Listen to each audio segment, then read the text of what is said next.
set me free. Come on, little girl. All you gotta do is set me free. Can't you see? Come on, little girl. All you gotta do is set me free. Oh yeah. Look up the skies, all the stars above you, all the stars are saying do, do, do, do.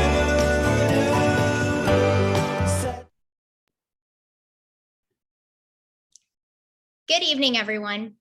On behalf of the Federalist Society's Student Division and the University of Chicago's Federalist Society, welcome to tonight's Feddie Fight Night between Professor Todd Zywicki and Professor Daniel Hemel. My name is Rachel Brown, and I'm the president of the Federalist Society chapter at the University of Chicago Law School. I'm honored to introduce our distinguished fighters as well as our honorable referee. First, our referee, Judge Lee Rudofsky. Judge Rudofsky received his Bachelor of Science and Master of Public Administration from Cornell University and a JD from Harvard Law School. After law school, Judge Rudofsky served as a law clerk to Justice Cordy of the Massachusetts Supreme Judicial Court and Judge Kleinfeld of the U.S. Court of Appeals for the Ninth Circuit. Currently, Judge Rudofsky is a judge on the United States District Court for the Eastern District of Arkansas. In 2019, President Trump nominated Judge Rudofsky to a seat on this court. In the same year, the U.S. Senate confirmed him and he received his commission. Prior to receiving his commission, Judge Rudofsky worked in both the private and public sectors. He was a senior associate at Kirkland & Ellis and the senior director for global anti-corruption compliance at Walmart. He was the deputy general counsel to the Mitt Romney presidential campaign, and he served as the Solicitor General of Arkansas. And now for our fighters, starting with Professor Todd Zywicki. Professor Zywicki graduated cum laude with high honors from Dartmouth College. He received an MA in economics from Clemson University. Professor Zywicki got his JD from the University of Virginia, where he was executive editor of the Virginia Tax Review and John M. Olin Scholar in Law and Economics. After law school, Professor Zywicki clerked for Judge Smith of the U.S. Court of Appeals for the Fifth Circuit. He then worked as an associate at Alston & Bird, where he practiced bankruptcy and commercial law. Currently, Professor Zywicki is George Mason University Foundation Professor of Law at Antonin Scalia Law School and a senior fellow at the Cato Institute Center for Monetary and Financial Alternatives.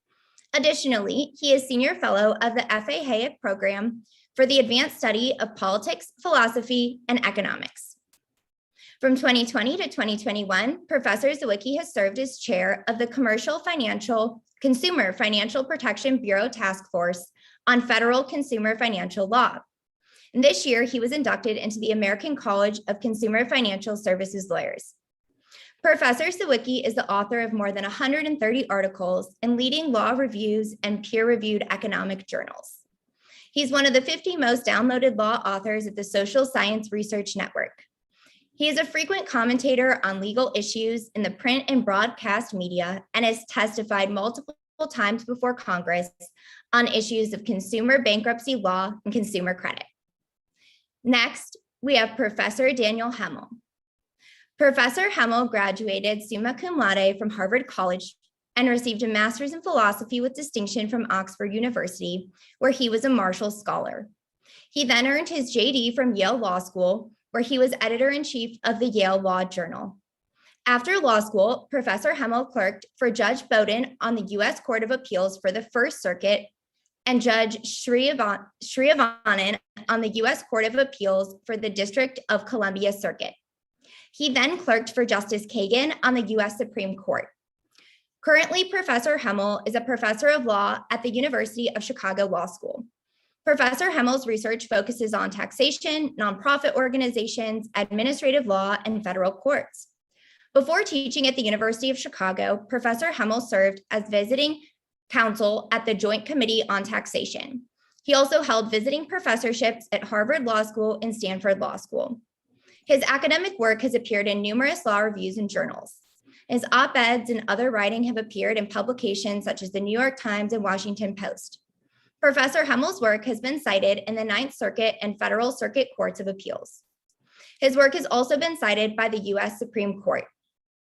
Before we begin tonight's event, I wanted to let you know that at the end of this evening's debate, we will open up the floor for questions from the audience. You must be logged in as a participant in the Zoom webinar in order to ask a question. Please use the raise hand function in Zoom to enter the queue. When we get to your question, Judge Rudofsky will call on you by name, and the Zoom host will unmute your microphone so you can ask your question. If you're calling in from your phone, you can press *9 on your phone to raise your hand. And with that, I will hand it over to our distinguished referee, Judge Rudofsky.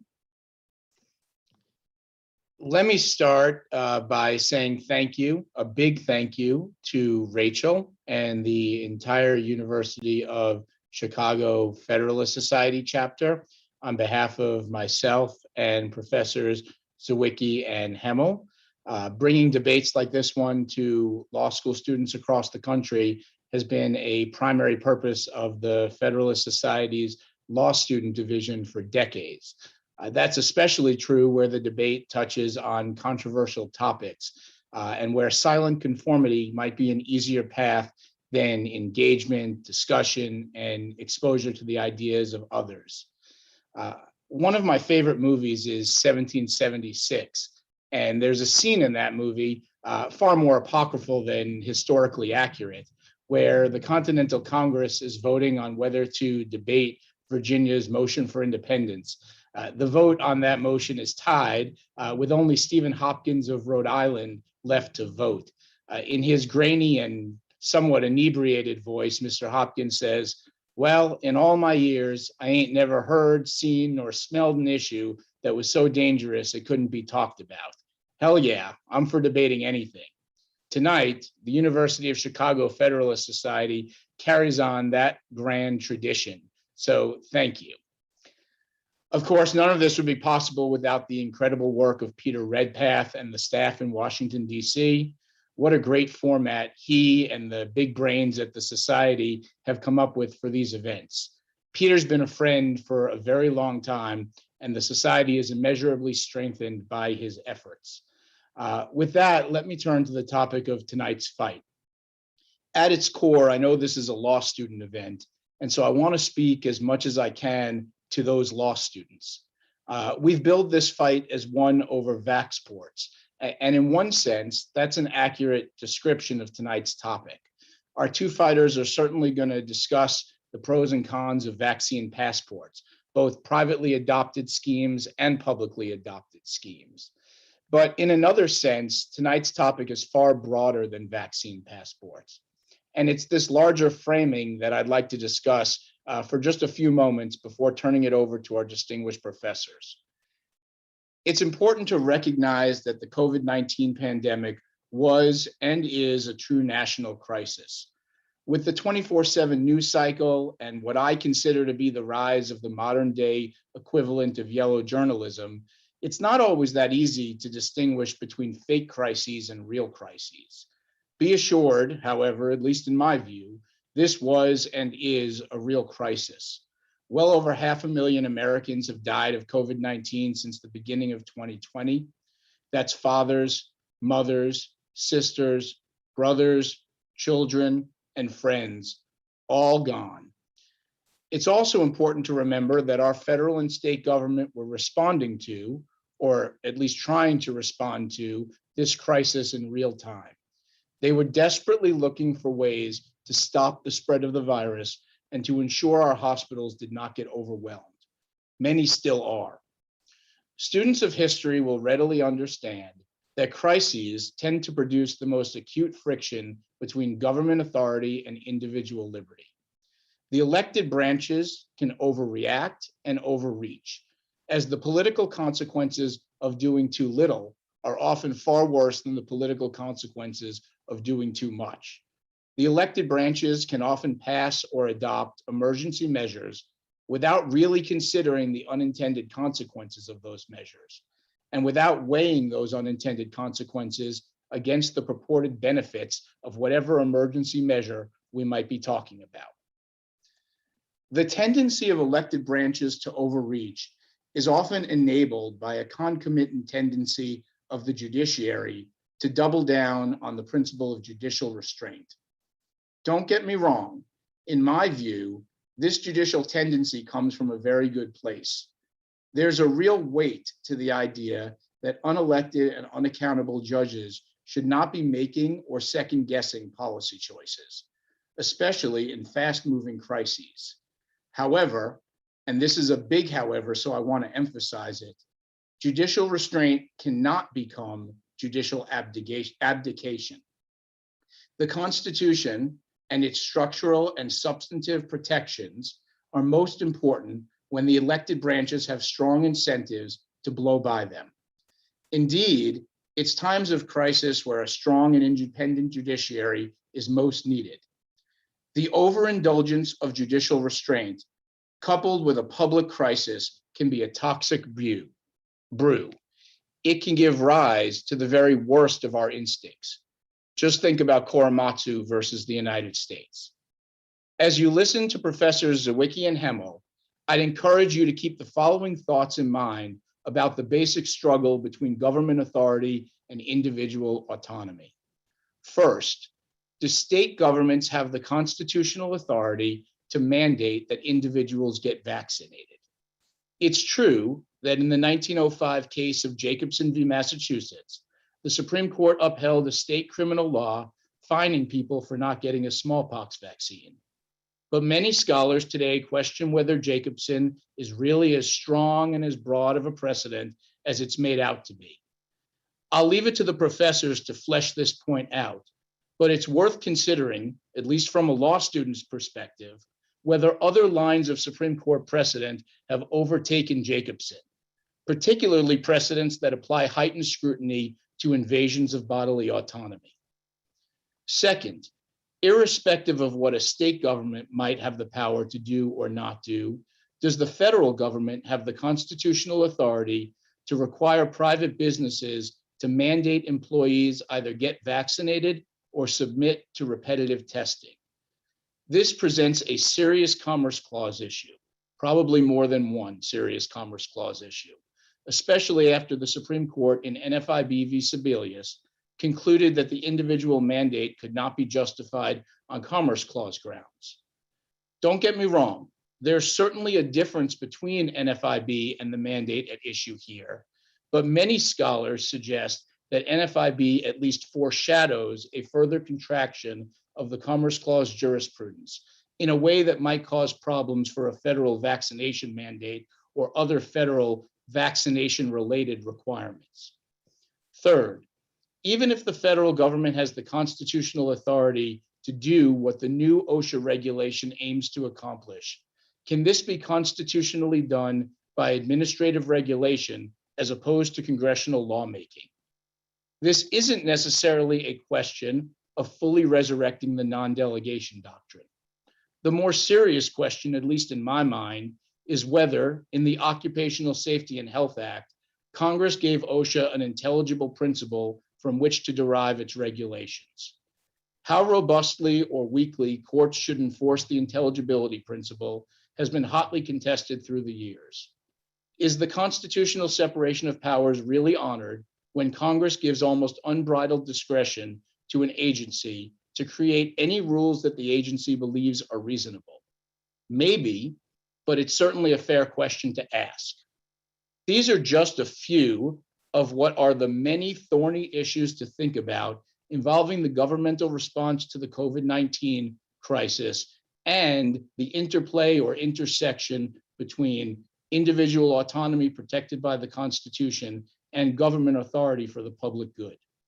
I hope the professors will touch on all of these points directly, but even if they don't get to all of them, it's valuable to keep them in mind as we embark on this conversation about vaccine-related laws and vaccine-related schemes, including and especially Vaxxports. With that, it's time to get this fight started. Professor Zywicki is up for about 18 minutes.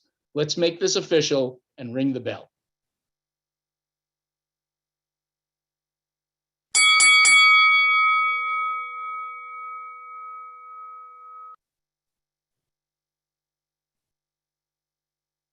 Okay, well, thank you, Judge, for that marvelous introduction, which I think really sets the table nicely. And I'm going to do a little bit of a madcap presentation here, because I'm going to run through a lot of science here that provides the background to this. And you mentioned Korematsu in your opening remarks, and I'm going to suggest that one we really need to also keep in mind here is Buck versus Bell. Which of course is a notorious case we're going to come back to in the end. And here we see Jacobson, which the judge referred to at the outset as sort of the lodestar of all this. And what we see is that the state, this is where the whole idea of the police power comes from. The state can have reasonable regulations to establish directly by legislative enactment, which, as the judge also mentioned, is an important thing, as will protect the public health and public safety. And what we see that it's also subject to any rights that you have under the Constitution. This is baked into Jacobson itself, although often forgotten. I got interested in this issue, of course, because I had to sue my employer, George Mason University, for trying to force me to get a vaccination. And so what I'm going to talk about today is the issues as it specifically relates to the issues that have come up. But this is a template, and the issues that I'm going to talk about, which are specifically related to the question of natural immunity and whether or not it's permissible to force somebody to get vaccinated who has natural immunity, and then talk at the end about what the general implications are for the law. I can whiz through pretty quickly the basic view now on natural immunity, which is that even since the time I filed my lawsuit a little over a month ago, the evidence on natural immunity has become quite clear. Which is at this point, there's really no doubt that natural immunity is as effective and protective as any of the vaccines that are out there. And here we see now a couple of meta-analysis, one from Chavez that include 12 million individuals that said 90% of people had previously, at least around 90% had additional protection. We see Merchu, which had 615,000, which found the same thing, and also concluded that naturally acquired SARS-CoV-2 immunity does not wane for at least 10 months post-vaccination. This is a slide taken from a study by the Cleveland Clinic that involved several tens of thousands of people. And what you see on that line at the bottom is that during the period of time covered by the Cleveland Clinic study, there were 0 infections of those who were vaccinated and 0 infections of those who were previously infected and unvaccinated. And so while the best vaccines, at least at full strength, claim to be about 90 to 95% protective, that is quite clearly where natural immunity, having contracted COVID and recovered from it and lived to tell the tale, also comes in. And let me make something very clear at the outset. I'm not against the vaccines. I had COVID. I don't want to get COVID again. I don't recommend anybody get COVID. And I've talked to a lot of people who had it and they don't want to get COVID again. So I don't take COVID lightly. As the judge said, this is a very serious thing. I was lucky that I survived it. Had there been a vaccine available at the time, I would have gotten the vaccine rather than getting COVID. So I just want to make it clear that we're in a different situation now, which is that I did get COVID. I have recovered, and I have very powerful natural immunity that is at least as protective as the best vaccines, and clearly more protective than more mediocre vaccines, such as the Johnson & Johnson or Janssen vaccine, which by its own admission was only about 66% effective in clinical trials with respect to efficacy. George Mason and a lot of other places actually recognized any vaccine recognized by the World Health Organization would included vaccines like the Sinovac and Sinopharm vaccines from China. Sinovac has about 16% efficacy after about 6 months. Sinovac and Sinopharm are so bad that countries that originally adopted those vaccines are revaccinating their entire population. Yet for purposes of my employer and many others, those are considered to be more protective, and that you are considered vaccinated if you are vaccinated with those vaccines. AstraZeneca is another one. A recent study found that AstraZeneca provides 28% protection against the Delta variant after it wanes for a few months. These really mediocre vaccines are so obviously inferior to natural immunity in terms of protection. It's not even worth talking about. Here's a list of all the studies that show that vaccines are more protective than natural immunity. There literally are none. There are literally 0 studies that show that vaccines are more protective than natural immunity, especially now after variants have come around. And this is really just because natural immunity is so robust and so protective that it's in the 90 to 95% range. And so there's really no possible way in which vaccines are going to accomplish that. But that was even at full strength. Now what we know is that the vaccine protection is waning very quickly. And now we start thinking about not just whether natural immunity should qualify for vaccine passport, but whether it even makes sense to require anybody to get a vaccine and to have vaccine passports at all. And what we're finding, as evidenced by all the breakthrough infections that we're having in this country and around the world, is this is from a study in I can't remember whether this is from an Israel study or a study from Qatar. They found that antibody titers decreased by up to 40% a month with respect to vaccinated subjects, compared to less than 5% a month for those with natural immunity. And what we see here is that 6 months after, 16% of those who had been vaccinated with the Pfizer vaccine had no discernible antibody protections below a basic minimum threshold within 6 months. This is not a error. This is a study from Qatar, and what you see here is that within 20 to 24 weeks, what they found in that study was that the vaccines, and I believe this was Pfizer, literally gave 0% protection against asymptomatic infection. After 20 to 24 weeks, that's basically 5 months, it provided 0 protection.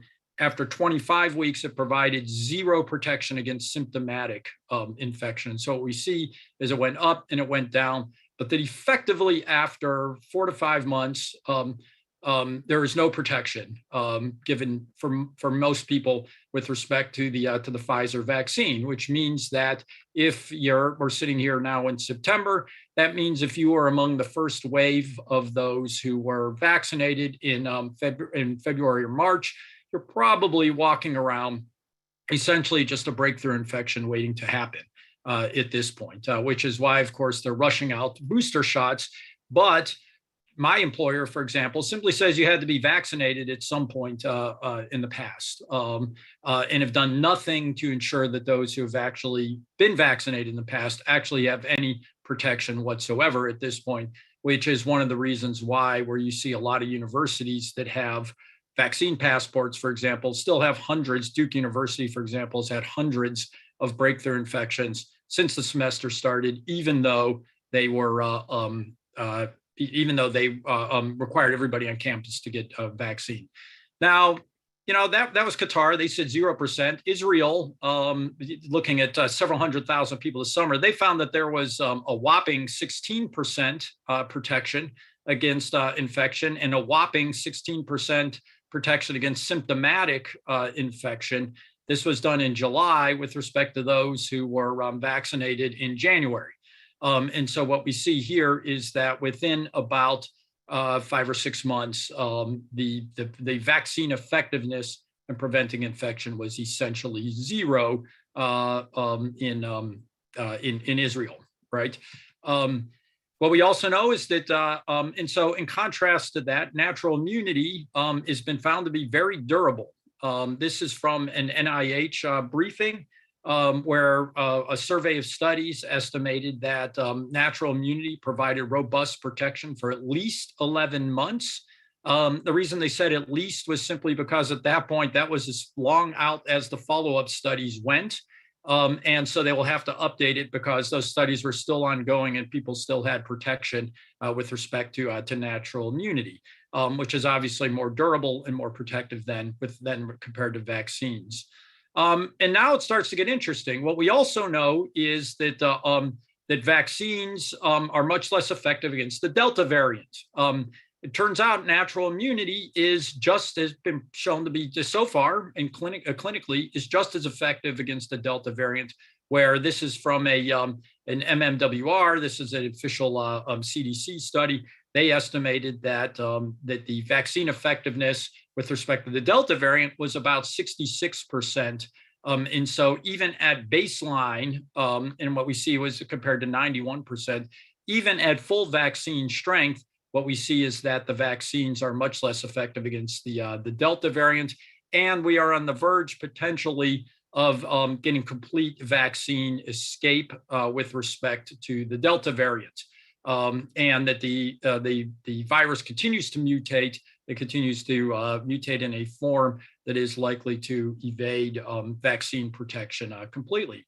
So, and so why is this? Well, there's this claim that somehow or another unvaccinated people are responsible for variants. That is incorrect. That is incorrect. And this requires sort of some basic biology 101, which is evolution consists of three things. It consists of variation, selection, and replication. Now, anybody can create a variant.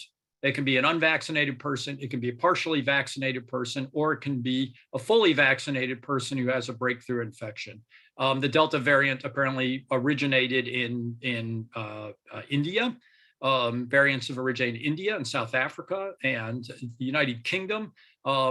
They originate in some places and get varied in other places. It could originate in United Kingdom and then create a new variant in Israel and that sort of thing. But here's what's interesting: is this was a study done in San Francisco, and so variants could come from anywhere. So it's just silly to focus on unvaccinated people as creating variation. What's more important is selection. And this is a study that was done in San Francisco, which found that it is vaccinated people who were selecting for the Delta variant. This was very early on. This was early on in the spring. What they found is that 78% of vaccinated people, 78% of vaccine breakthrough infections were carrying mutations associated with the Delta variant, whereas unvaccinated people had breakthrough infections, only 48% of them were carrying variations associated with the Delta variant, which is they were carrying all these various other variations that had been in circulation for a very long time. And so what we see is essentially the failing of the vaccines, the weakening protection given by the vaccines opens up the door to breakthrough infections. The breakthrough infections are usually and demonstrably Delta related, because those variants are easy. Those variants on the spike protein, the Delta variant, is actually evading the protection provided by the vaccine. And essentially what's happening is over and over again is as vaccinated people are getting infected, they're selecting for the Delta variant. And so what we've seen in every single country that is engaged in mass vaccination like we have in the United States, what ends up happening is the Delta variant takes over very, very, very quickly. And what we also know is that when those who get breakthrough infections, their viral load and infectiousness is the same as somebody who's completely unprotected. By contrast, as we'll see in a minute, those who, in the very, very rare natural immunity breakthrough infections, viral loads are much lower for reasons we could talk about. Now, why is this? You're asking yourself, why is it that natural immunity is so much more powerful than the vaccines? Well, the first reason is that natural immunity is just simply better against variants.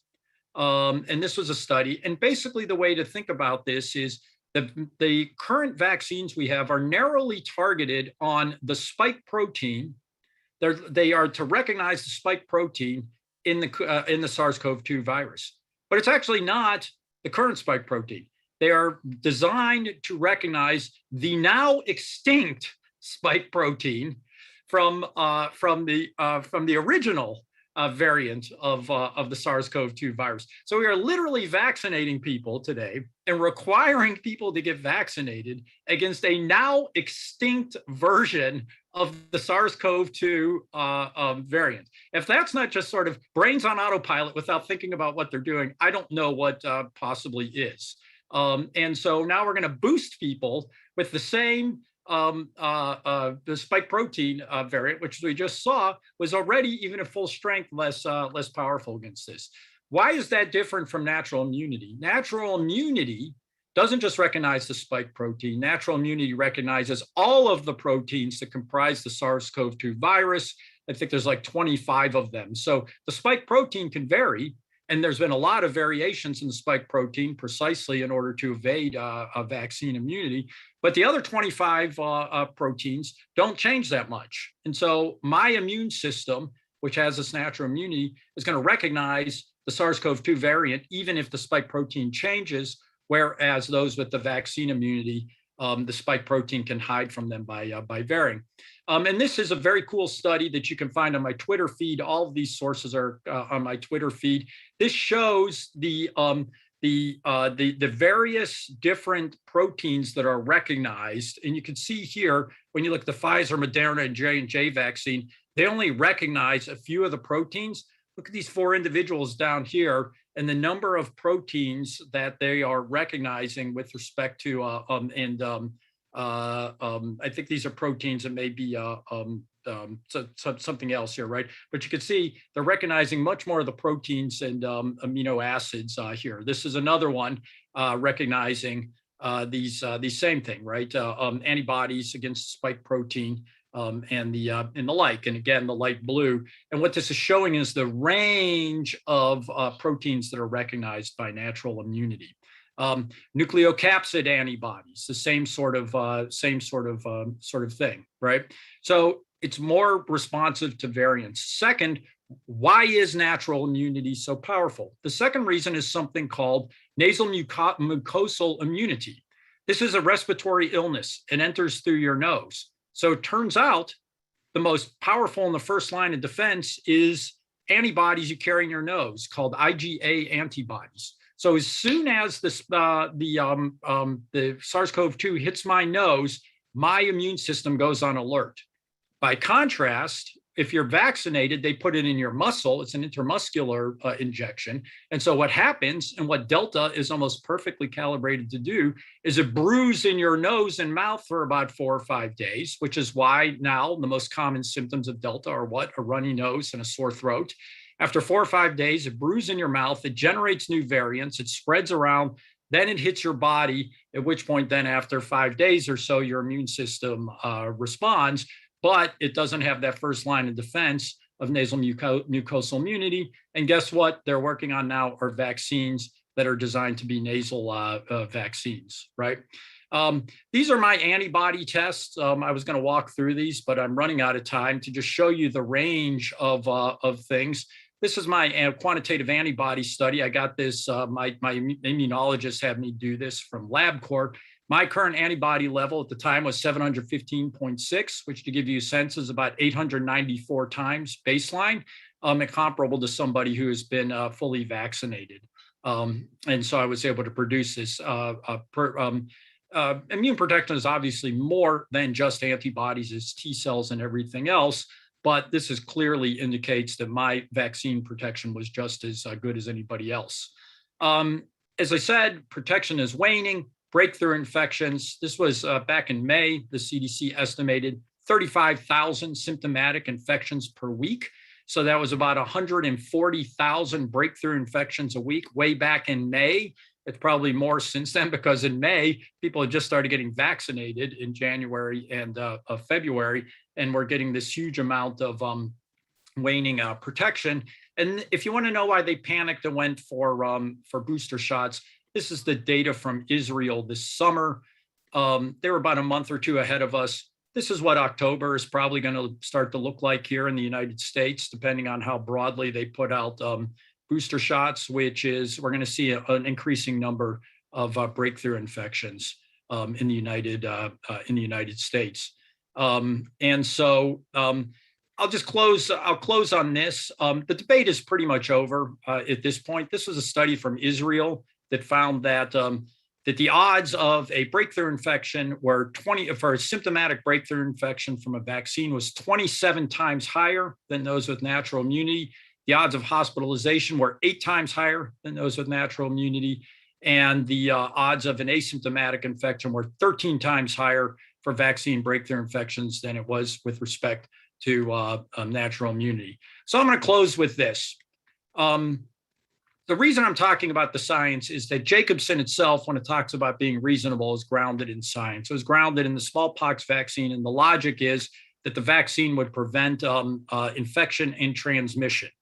Jacobson led straight to Buck versus Bell. We all know exactly the language from Buck versus Bell, which is we got to defer to the government, Justice Holmes said. The principle that sustains compulsory vaccination is broad enough to cover cutting the fallopian tubes. 3 generations of imbeciles are enough. Courts have to look at this. They have to look at the science. They can't just allow the government to wave their hands around and say everybody needs to get vaccinated, including those who have natural immunity, including youth who are very low risk. For example, the idea that young people who are already very low baseline, such as those on this listening on this, who have natural immunity would need to get vaccinated is literally just sadism.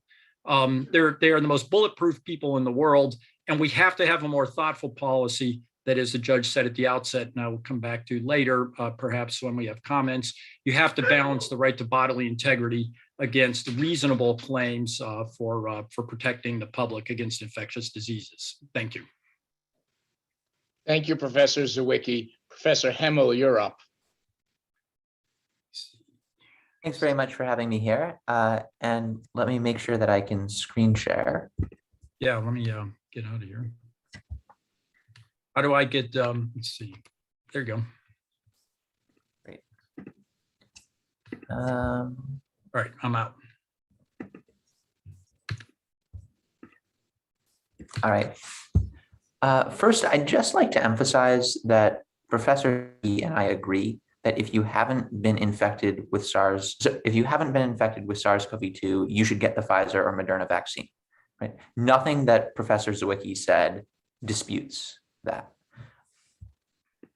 And I also don't think that the comparison between Kerry Buck and Professor Zywicki is going to be a useful comparison to make tonight. What happened to Kerry Buck was one of the low points in American history.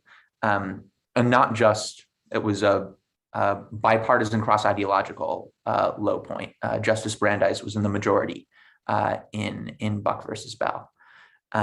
But I don't think we'll have a successful discussion engaging with that comparison. Instead, I think we should have a discussion about natural immunity and vaccine mandates. And it's a difficult issue, and good arguments can be made on both sides. So this is unfortunately breaking from the Feddie Night Fights format, but I think it might be more helpful to lay out those arguments on both sides. And I'm not quite sure what the answer is to whether we should require people with natural immunity to get the vaccine. Professor Zywicki is making one side of the argument, and I'm here kind of giving an on the one hand, on the other hand.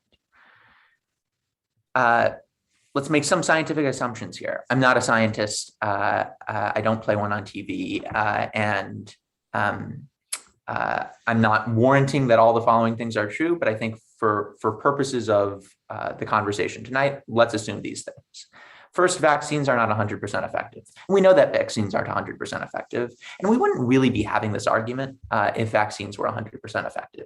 If vaccines were 100% effective, we wouldn't need vaccine mandates except in contexts like preschools and elementary schools, and perhaps when it comes to people who are immunocompromised and I can't get vaccinated as a result. But if vaccines were 100% effective, I mean, sure, let unvaccinated people go into the same bar as vaccinated people, the vaccinated people won't get infected. It's the fact that vaccines aren't 100% effective that makes vaccine mandates potentially necessary.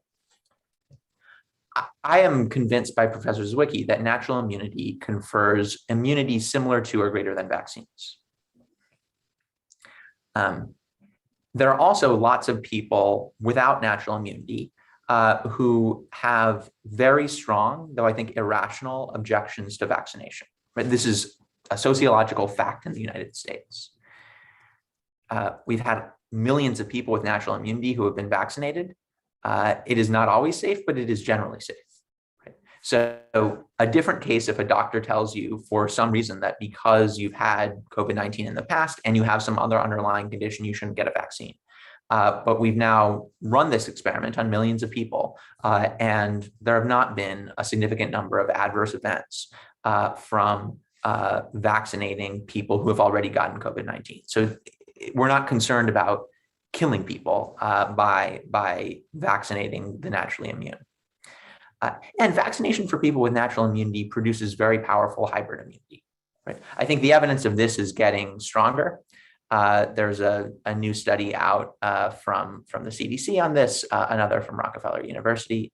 Right? So the best way to build up your immunity would be to get COVID-19 and then get the Pfizer and Moderna vaccine. But we're not encouraging anyone to go out and get COVID-19. So I think there's a case for a natural immunity exception to the COVID-19 mandate, a pretty straightforward case. First, it would free up a lot of vaccines for the rest of the world, right? If we think that there have been 43 million cases of COVID-19 in the United States, and that is almost certainly a gross undercount, then if we took all the vaccines that we would have to devote to vaccinating the already naturally immune and give it to other countries, that would be enough to vaccinate the entire population of Peru, and we'd still have enough left over to do Bolivia too, right? So I think there's like a humanitarian case for a natural immunity exception to the COVID-19 vaccine mandate so that we can give more vaccines to the rest of the world. Also, a natural immunity exception would spare some people from job loss and exclusion from important walks of life. Even if it is irrational for people who haven't been infected to refuse the vaccine, there are millions of people in the United States in that position. And it's a bad thing when people lose jobs. And it's a bad thing when people can't go to restaurants and bars. The case against the natural immunity exception is also, I think, pretty clear. Given that there are lots of people out there who want an exemption from the vaccine mandate, there'd be a really big moral hazard if we just created a natural immunity exception to the mandate. Right? We'd be telling people, look, if you just go out and get COVID, which for most younger people will not lead to hospitalization, then you don't have to get vaccinated. We also don't have very good records of who has and hasn't been infected with COVID-19. We don't have a national health system. There are probably good reasons why we're not tracking particular individuals with COVID-19. We know that there are a lot of people who are suspicious of the government, and we still want them to get tested. We still want them to get PCR tests if they think they might have been infected. But this moral hazard issue is really, really, really serious. And maybe there's a way to deal with it by saying, if you can prove that you got COVID-19, if you have a positive PCR test from before, we'll just pick today's date, right?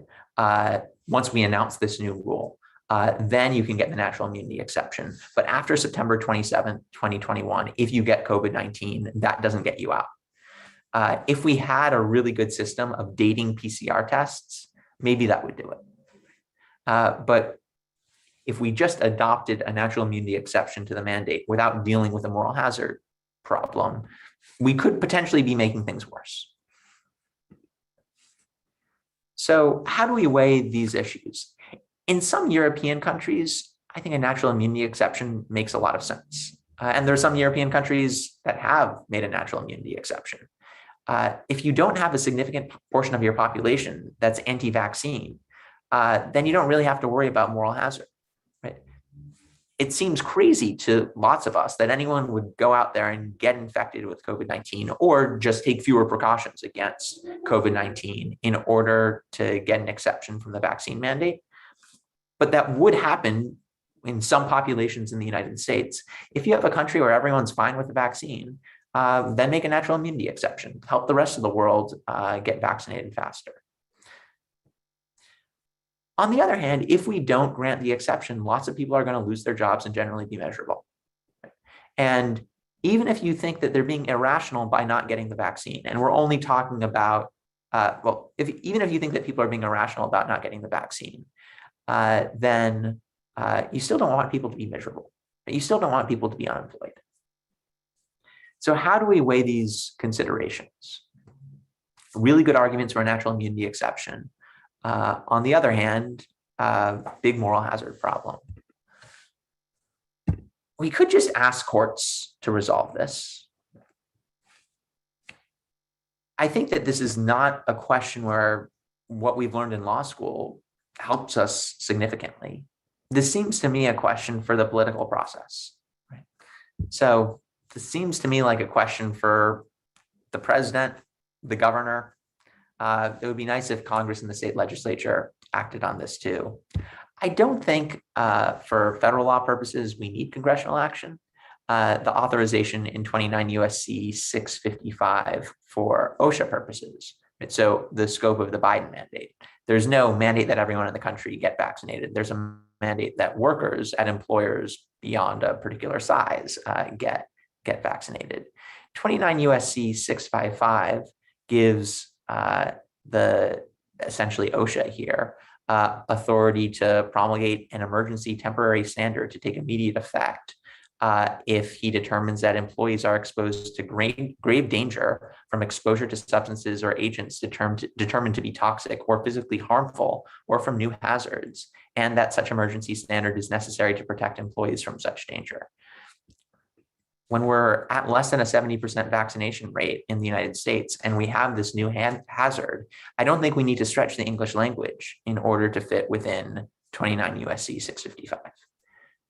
Does that mean that President Biden is making the right decision as he weighs these different considerations? I don't know. And my goal tonight is not to convince you that a mandate is the right decision. My goal is just to convince you that a natural immunity exception raises difficult issues even once we agree that natural immunity confers immunity that is at least as good and probably better than vaccine immunity. All right, with that, I look forward to hearing Professor Zywicki's comments and your questions. So let me jump in for a second, and I'll remind everybody that we're getting closer and closer to the sort of audience participation portion of this. And so if you all raise your hand in the attendee portion of this using your raise the hand button, I can eventually call on you by name and we'll unmute you. But Professor Zywicki, let me sort of take I guess a point of personal privilege here, and maybe as you answer Professor Hemel, also answer a question that I'm going to sort of reformulate from what I've seen going on in the chat room. I thought there was, and there are a number of good points being made, but one particular good point being made, and I think it is sort of corroborative of what Professor Hemel was arguing, is, look, you're obviously a very, very smart guy. You have lots of data, but in some sense, these are really hard calls for judges to make. We have to look at the medical data and figure out who's right and who's wrong. And, you know, I've seen other people with presentations with medical data on the other side. Now, maybe their statistics are off. Maybe your statistics are off. It's just very hard for a court to tell. And the usual response to that is, well, that's why there are medical experts, right? So that one side has some medical experts, the other side has some medical experts. And ultimately, assuming they all pass the Daubert test, the judge has to decide. How do you respond to people who say, look, Professor Zywicki is really smart, but he's not a doctor. He's not a medical expert. He's a lawyer. And this is sort of not legal advocacy here. This is kind of medical information. I think it would be useful if you help people out there. Yeah, sure. Let me just two things real quick, right? Which is first, it's important to recognize that a lot of states have immunity mandates. There are no vaccine mandates in this country. People think that to go to school, kids have to get a vaccine. They don't. They have to prove they have immunity. Every single state law says you can either get vaccinated against measles, mumps, rubella, all these things, or you can prove that you have natural immunity. How do you prove you have natural immunity? You prove it by things like antibody tests, T-cell tests, all these things that are available.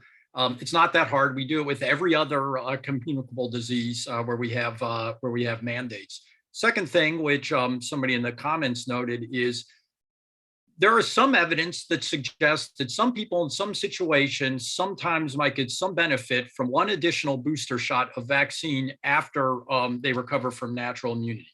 There is no evidence that getting a full course of vaccination, 2 shots, provides any benefit beyond 1 shot. And there's no evidence that 1 shot provides universal benefits to everybody because the baseline is so low. We're talking about, for example, even in that CDC study, we're talking about the difference between 97% protection and 93% protection in the CDC study, which is a completely flawed study for a variety of reasons. There's a study, you'll see it in my PowerPoint, I ran out of time.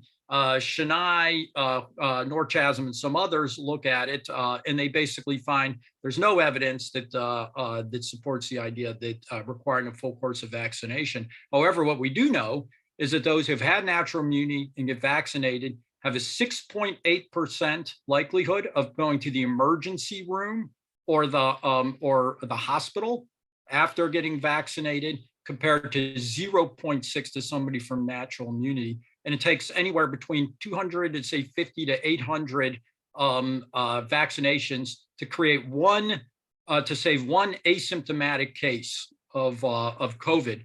We're talking on the range of to get rid of 1 case of COVID, 1 asymptomatic case of COVID. We're talking about sending 15 to 75 people to the hospital with adverse reactions to this. And so this gets to your question now, Judge Rudofsky, which is, should courts just defer to politicians who are making these claims? And this is why Buck versus Bell is exactly relevant. Buck versus Bell was state-of-the-art science at the time. Eugenics was the medical consensus at the time that we had to sterilize feeble-minded people, as they said, because that's what science said at the time. That was the consensus. The difference here is we know that what they're saying is wrong. Back then, they didn't have ways of determining whether this was the case. This was the theory. And so this is why, Judge, as you said at the beginning, there's this old body of law that goes along with Jacobson, which leads to Buck versus Bell, which says the state can do anything they want to people based on however they want to think about science. And what we saw was Buck versus Bell was the dead end of that view. And we saw this new line of cases that starts to arise in the 60s and in the 70s that basically says people have a right to bodily integrity, that you've got to show that the only way to do this is to, and that there's a real threat here, and that you've got to force people to undergo forced medical treatment as a way of protecting the spread of communicable diseases. And so unless we're going to say that Buck versus Bell is the world we want to live in, then it is up to judges to basically engage in these scientific debates and not just defer to the consensus of science, which used to be eugenics. And now there isn't even a consensus on this because there are literally no studies with respect to natural that show that vaccine protection is superior to natural immunity. Professor Hemel, do you have any thoughts? I'm interested to hear questions here. I think, look, Professor Zywicki and I agree on a lot of things.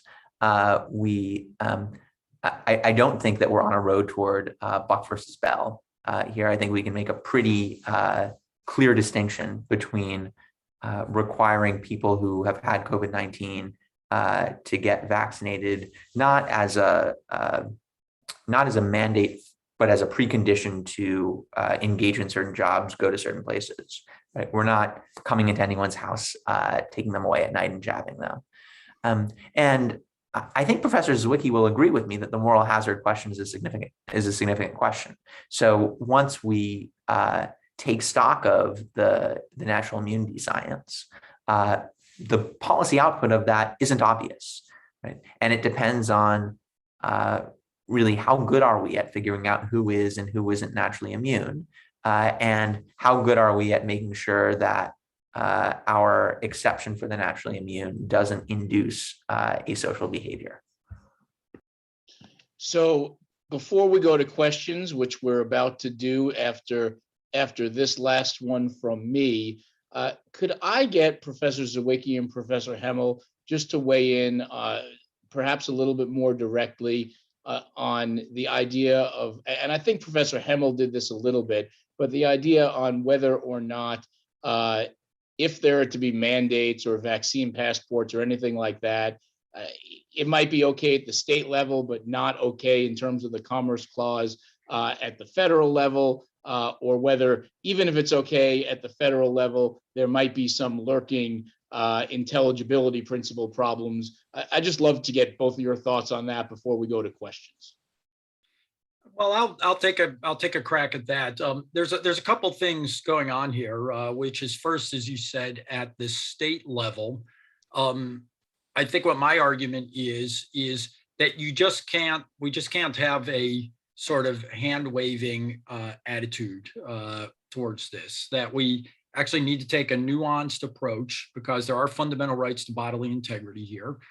I focused on natural immunity because that's an easy case. And we already recognize natural immunity with respect to all other so-called vaccine requirements with respect to kindergarten and the like.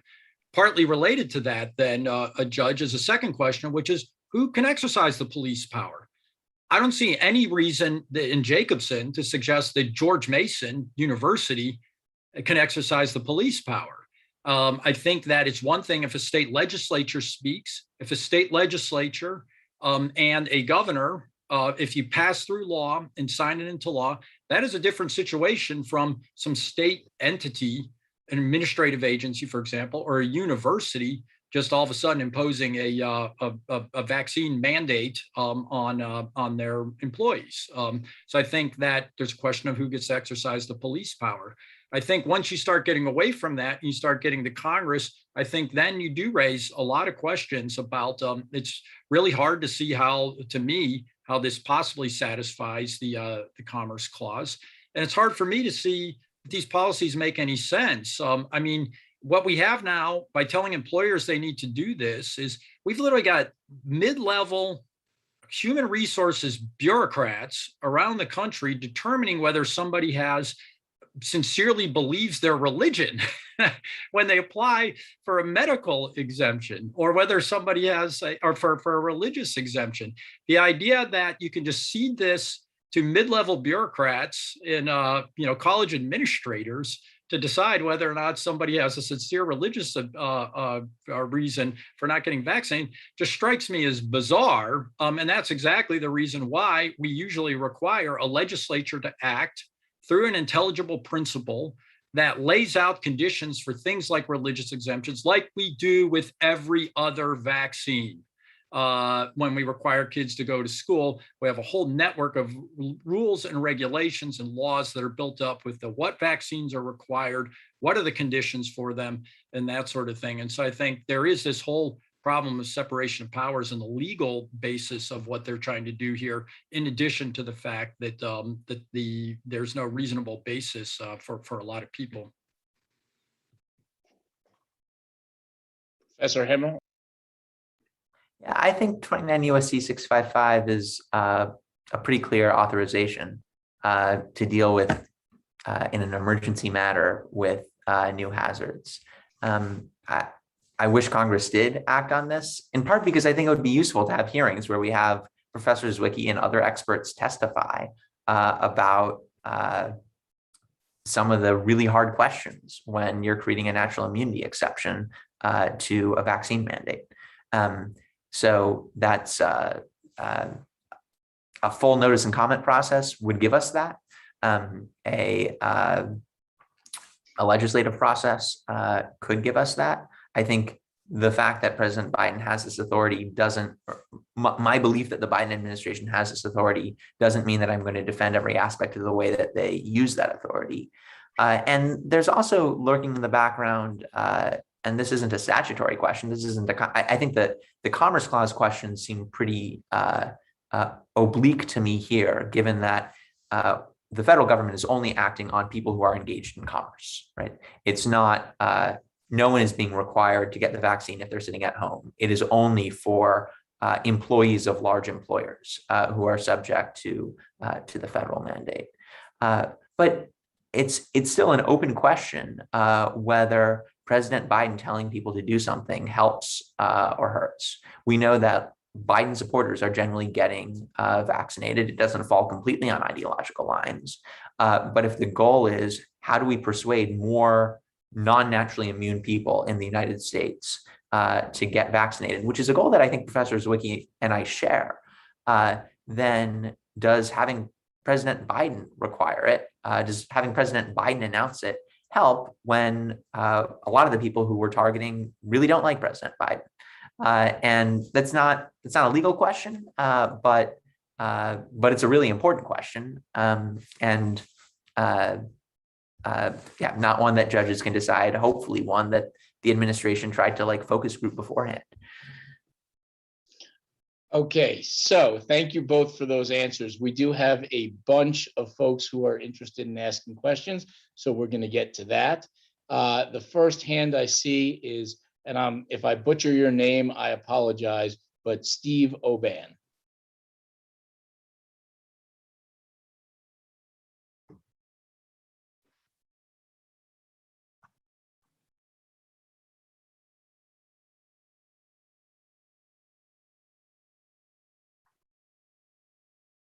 Oh, I think Steve may have left us. So the next hand I see is Jason Owens. Good evening. Thank you both for doing this. It's much appreciated by us law students. I would like to say, Professor Zywicki, thank you very much for doing your part to stand up and fight for your personal autonomy. But I would argue that as lawyers sitting around a campfire arguing Commerce Clause is by far the least of our concerns at this moment. Professor Hemel likes to pretend that we're only debating large employer mandates and like I said, the Commerce Clause. I've, like Professor Zywicki, I was banned from my campus. I cannot attend my law school because I will not wear a mask. I will not give up my right to breathe, and I will not give up my bodily autonomy for an untested genetic experiment. None of these measures have been proven effective, and all of the negative effects are being ignored. But it's interesting to me that we're just pretending that this is about our health, when given all the information that we have now, and honestly have had for some time, we can see that health is the least of our concerns. We can look at New York, Hawaii, San Francisco, see their early attempts at Vaxxports, and we can look at nations have gone further. And if we look at Australia, which was a free country just months ago, and now has people being beaten in the streets by police for refusing to wear a mask, I think we can see that the Commerce Clause is the least of our concerns. And shouldn't we as lawyers be speaking up in advance in protections of our First Amendment, our Fourth Amendment, our Fifth Amendment, our 14th Amendment, our 13th Amendment rights, and get ahead of this before we're in a communist country? I think that might be a question for Professor Zywicki. Perhaps. So some people ask, why do I focus on natural immunity? And it's not to the exclusion of any of the other concerns that they have. And let me just talk about my situation. I sued my university right now my suit is in abeyance. The reason was I was given a medical exemption for other reasons related to my own personal elevated risk from receiving the vaccine. But I was still continuing, and essentially what because of the mask issue, the university eliminated the preferential treatment for vaccinated people with respect to masks, and basically they're required to teach wearing a mask as well. And so, and I felt like it, disadvantaged me in teaching, it stigmatized me and the like. And all I was asking for in my case was to be treated equally. I do think there's a big difference between universal masking requirements, which I think are stupid. But that's not the same thing as forcing somebody to undergo medical treatment that not only for me has the same risk as everybody else, but an elevated risk, a substantially elevated risk. As I said, 11 times higher risk of hospitalization and emergency room treatment as a result of it. And so I think the vaccine is a particular in the requirement to undergo a medical treatment that is potentially risky does raise fundamental constitutional issues that are different from a lot of certainly masking. A lot of the other liberties issues, the lockdowns and that sort of thing, I think are also important. And a lot of these come back to the same question, which is, I believe that judges can't just defer to politicians, and the judges need to, and history tells us the judges need to be vigilant against and protect individual rights in times of crisis just as much as times of anything else. And they did it during the national security crisis following 9/11.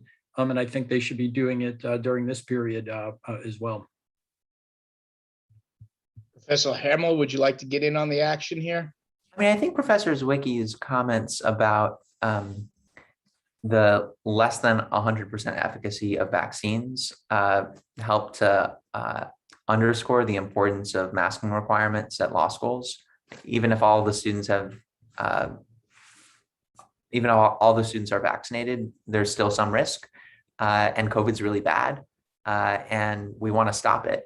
And I don't know, the first time I taught in a mask, it was uncomfortable for a few minutes, and now I don't even think about it. So I'd say it's sad if you're missing out on a significant portion of your law school experience because you're not wearing a mask to go to class.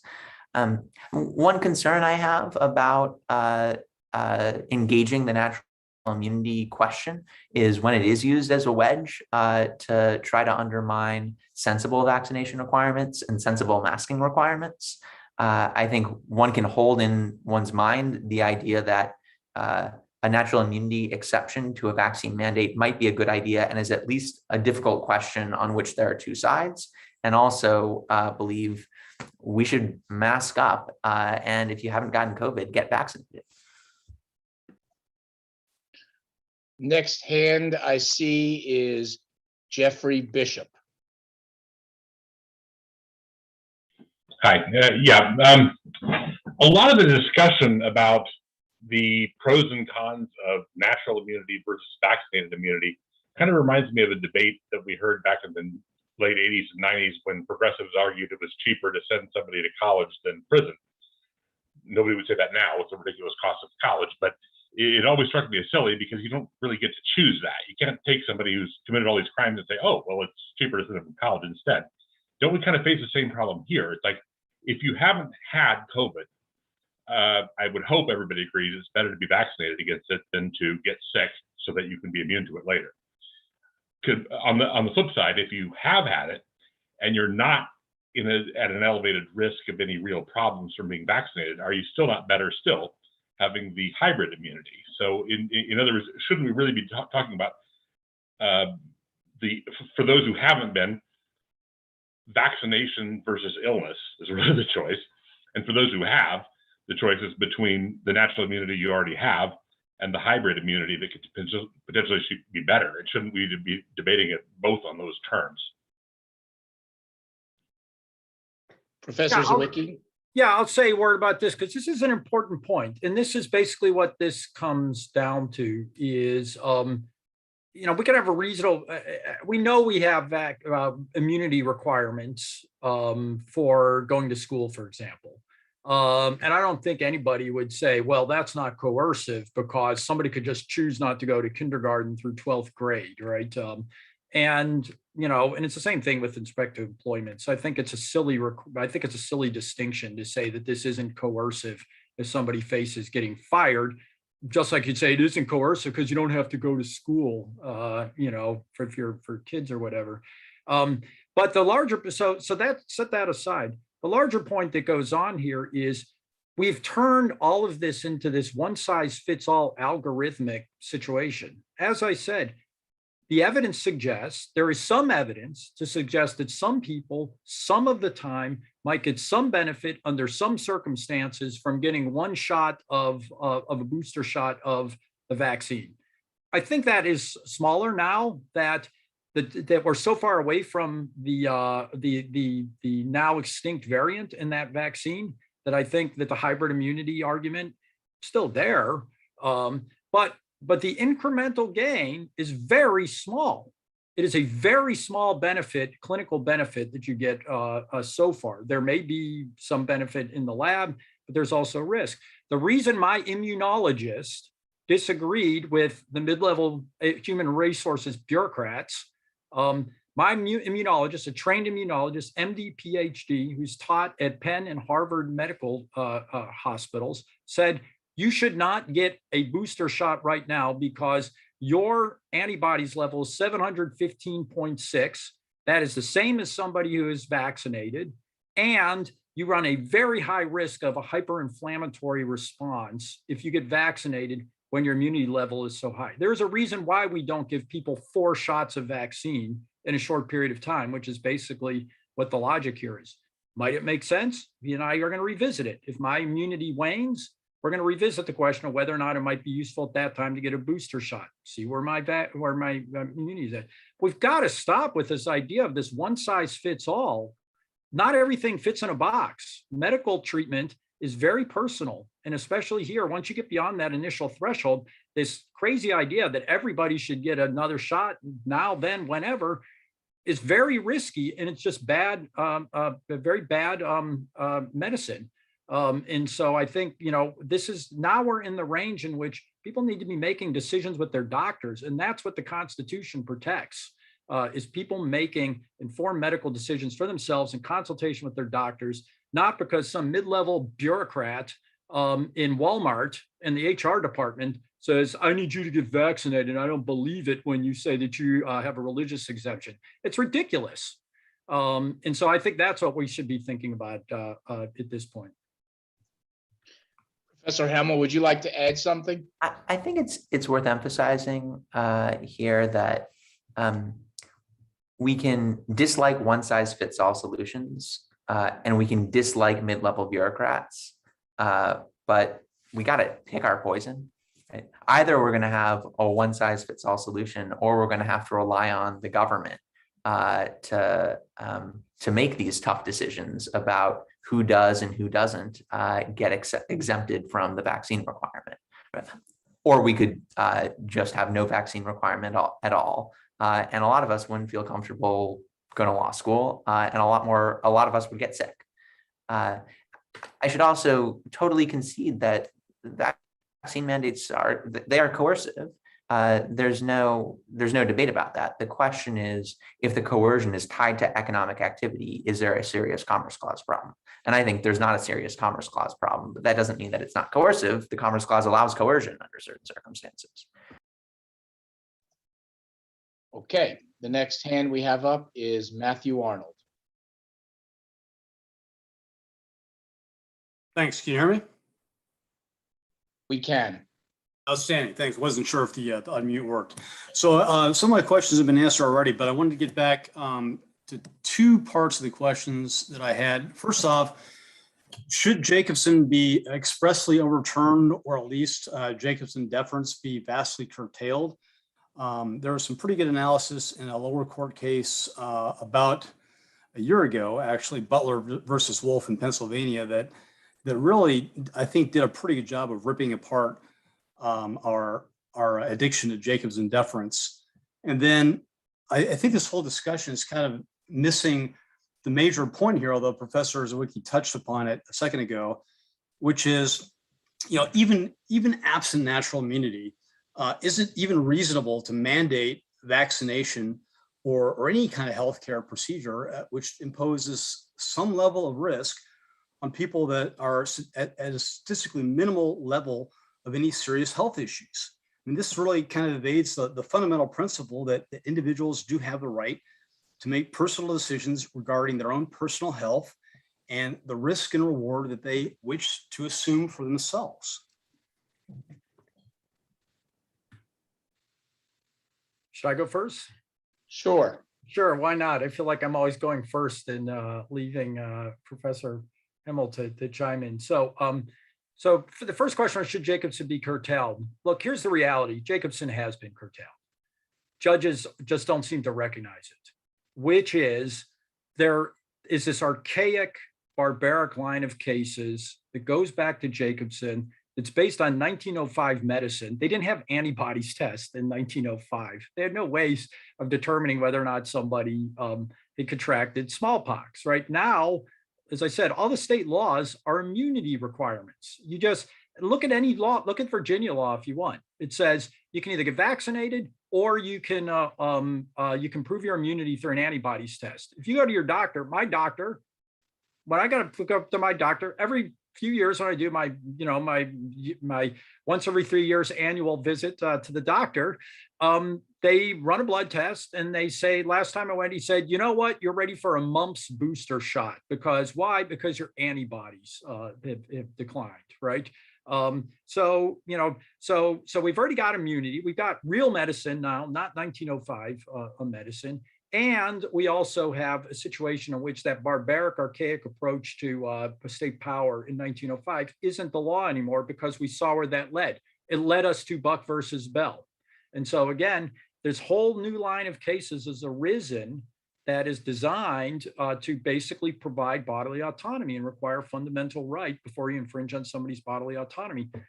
The fact that the courts have not pulled those together, that's what my case was going to do. And that's what the current case for the new Civil Liberties Alliance case of Norris versus Michigan State is putting that issue front and center, which is how do we reconcile this old archaic line of cases with this new, more civilized line of cases that recognizes that there are limits on state power. And so I think it has already been undermined.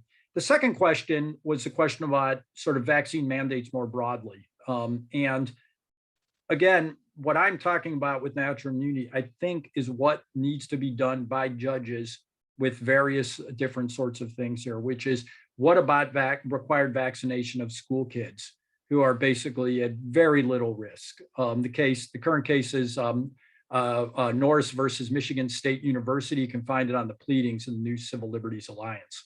But yeah, I think we should be going through and looking at this in a nuanced sort of way. That's what you have to do when somebody has a constitutional right. We don't just wave our hands around about freedom of religion or freedom of speech. We basically say you've got to have laws that are calibrated to that are narrowly tailored. That's why we have legislatures do this rather than just sort of these stroke of the pen type things. A final thing, and I don't want anybody to forget this, everybody here is going to get COVID. There's not a single person who is listening to this right now who is not going to get COVID in your lifetime, okay? COVID is a mutable disease that is easily transferable. And as we already saw, the COVID is already escaping this current generation of vaccines. It is a mutable virus that with a non-sterilizing vaccine that is non-durable. So to say that you are not going to get COVID is a fantasy. We are going to have to live with COVID. And the only question is, do we learn to live with it? Do we have a glide path that respects individual liberty and doesn't destroy people? A policy that basically says we want to have vaccination to keep hospitals from being overwhelmed, fine. But the reality is these vaccines are not sterilizing vaccines like the other vaccines are. And you can't vaccinate into the middle of a global pandemic of 6 billion people who are getting COVID and spreading COVID, it's going to be like the flu. We can't vaccinate ourselves out of the flu either. And so it's just a matter of when, not if. And I think that is a relevant consideration here. This isn't smallpox. Smallpox we could get rid of because it didn't reservoir in animals and we could get rid of it. COVID, the lions at the National Zoo have COVID. 40% of the deer in America have COVID, right? When it can reservoir and spread in animals, that means you can't eliminate it. Everybody's going to get COVID. And so the question is, what does a non-sterilizing vaccine for a mutable disease, a non-durable vaccine even mean in a context where the virus spreads so easily? Professor Hemel? I'd love to, if I can take the privilege to ask Professor Zywicki this, what is your solution to the moral hazard problem? You think about moral hazard issues in the rest of your life. What's the answer here? I mean, it's different from, we do it in the mumps context because we don't really believe that people are going to go out and get the mumps in order to get immunity from the mumps. But with COVID, I do think some people in the United States would put themselves at risk in order to get a natural immunity exception. Well, there's two different questions, right? Yeah, there could be a moral hazard problem, but Jacobson and mandates rest on one proposition, which is that we have that the government has the power to prevent the transmission of disease, right? These vaccines do not durably and with any degree of efficacy over the long run prevent transmission of disease, is evidenced by the fact that 30 or 40% of infections right now are breakthrough infections. And nobody thinks that right? So they say they work when they prevent people from hospitalization. That is good. They seem to prevent people from hospitalization and serious disease, but nobody thinks that they are designed to prevent against infection, which is what a sterilizing vaccine does. So what about moral hazard? Moral hazard is a different story, which is if what these primarily are is protect people against serious disease, right? Or indirectly protect people against infection, then, you know, President Biden could order that everybody has to eat 5 servings of fruit and vegetable every day because that'll build their immunity. Everybody has to, they're going to have a national bedtime because that'll build people's immunity and make it less likely that they'll get sick because they'll have stronger immunity. You can sort of replicate all these sorts of things. So yeah, the moral hazard problem is a stupid problem. People shouldn't do that. But that's a different problem from a mandate problem, which requires an effective tool that, to force somebody to undergo for a compelled medical procedure to prevent infection and transmission, not just to protect the benefit to themselves. So what I think about the moral hazard problem, I have to think more about it, but I think we have to think about the difference between moral hazard is not exactly the same thing as thinking about a mandate for something that isn't really that effective at preventing transmission. But you acknowledge that I'm more likely to transmit I'm less likely to transmit SARS-CoV-2 because I'm vaccinated than if I were an unvaccinated, non-naturally immune individual, right? Or are you disputing that vaccines have no? Are you disputing the claim that vaccines have an effect on transmission? When did you get vaccinated? April and May. Okay, you probably still have some protection at this point, less than 50%. So yeah, it has some effect, but so does getting 8 hours of sleep. So does eating healthy. So does exercising, right? There's got to be some threshold level of protection from infection that justifies the infringement on personal bodily integrity. I'm not saying it has no impact, but I am saying that there's got to be some discernible benefit from a transmission context, which is different from the moral hazard question, which you originally were raising. The moral hazard question raises different questions. Okay, I want to try to get in some other folks here. We have a bunch of people with raised hands. The next is Alan Liskers. Liskers, thanks. You're up, Alan. Oh, thanks so much. Professor Hemel and Professor Zywicki, thanks so much for spending your time to be with us common folk out here in the hinterland. My question is a general one, I think, as a layman. Certainly, I understand Buck versus Bell from years past. But my concern is, I think, a genuine one, and it concerns the ability of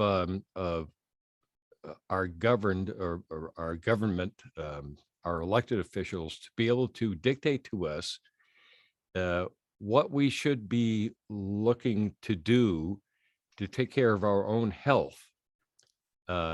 Specifically, mandates in the workplace, of course. I happen to be a driver who delivers FedEx packages on a daily basis, and God knows I come into contact with folks, day to day. And during the pandemic, I was wearing a mask, and I won't tell you whether or not I've been vaccinated, but I have to say that for somebody to tell me that if I'm going to catch a bug and die from it, well, I guess maybe that if that's my fate, that's the way it is. But I've got to tell you that I feel really crummy, again, being out here in the countryside, about having somebody force their opinion on me when it's not really scientifically valid as the way I should live my life. What do you guys think about that? Well, why don't we start with Professor Hemel here? If you haven't gotten COVID-19, you should get the vaccine. And we're having a debate now about whether you also should if you're naturally immune. But this doesn't seem to me to be, Professor Zywicki, I think, definitely doesn't dispute the question that you're less likely to die if you get the COVID-19 vaccine than if you don't. So because Alan, we want you to remain with us, get the vaccine. I would say talk to your doctor, do your research. I think I agree completely with Professor Hemel that based on what I have seen, you are at this point, the vaccine pretty clearly, or I shouldn't say pretty clearly, at this point, it appears that if you do not have natural immunity, and certainly if you are in a high risk group, that you are probably at less risk of if you get the vaccine than otherwise. As you go down the ladder, I think, once you start to get to a 14-year-old who's in very good health, for example, there may be other lines where people might draw the line. Obviously, now that they've created the Delta variant, and if we're going to keep sort of doing this mass vaccination, creating new variants, and we've managed to create a more powerful variant that raises a lot more risk than we had previously. And there seems to be a little bit of a weak Merrick's effect going on here. Now that vaccinated individuals are getting breakthrough infections, it seems like it's increasing the risk to everybody. So I think the calculus is very hard at this point, and the line drawing tends to tilt towards more increasingly towards the vaccines to some extent in that sense. Okay, we have time for maybe one more, maybe two more questions, depending on how it goes. The next person on the list is Marshall Kellner. Thank you very much to all of you for doing this really interesting conversation. One quick one on masks and one on the vaccine.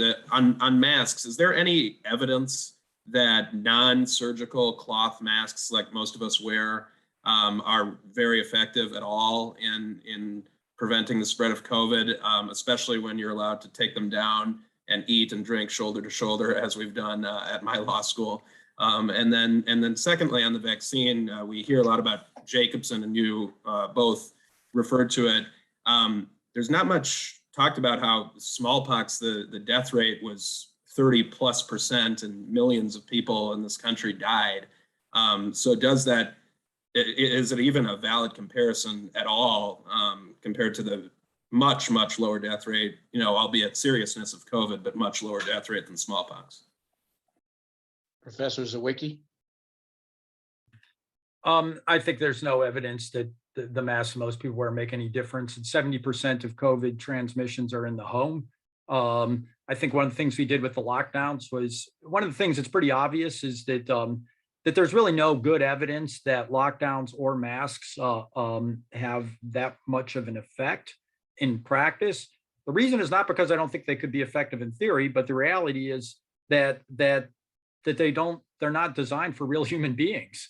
When you close outdoor dining, for example, what do people do? They go in the home, which is poorly ventilated, sit around without a mask, and sit in crowded spaces for extended periods of time. That's where people get sick, right? And that's where, you know, students get sick. They get sick in dorms, not in classrooms, because that's where people congregate. So I think that, you know, what happens in theory, and that's what a lot of the problems with a lot of our whole response to all this is, the people who design these things, they're like macroeconomists, right? Who move around the aggregates, but don't understand what actual human beings do, whether it's masks, lockdowns, or whatever. Actual human beings don't do things that epidemiologists want them to do in their models. So I think that's a problem with a lot of these interventions, is they just don't work for real human beings. They just work on blackboards. Professor Hemel? I mean, I think it's important that I realize this might be the end of the line, so I'll go back to this point. I think it's important that we not give intellectual heft to vaccine skepticism that's going to kill a lot of people.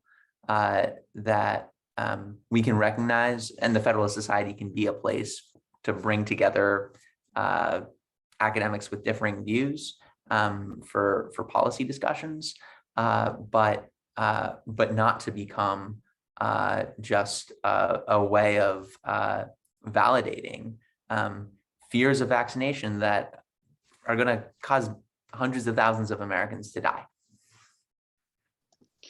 And I think that's about all we have time for. So Rachel, I know you wanted to say a closing word. Yes, thank you. If everyone could please join me in thanking tonight's fighters, Professor Zywicki and Professor Hemel. And I'd also like to thank tonight's referee, Judge Rudofsky. And I'd also like to thank all of you for being here with us tonight and asking questions and participating in the debate. And the next Feddie Fight Night is going to be on saving the Constitution from the courts with Professor Eric Siegel and Professor Alon Warman. And that's going to be hosted with the Federalist Society Student Division and the Kentucky chapter on October 27th. And we would love to see you all there. Thank you for coming tonight.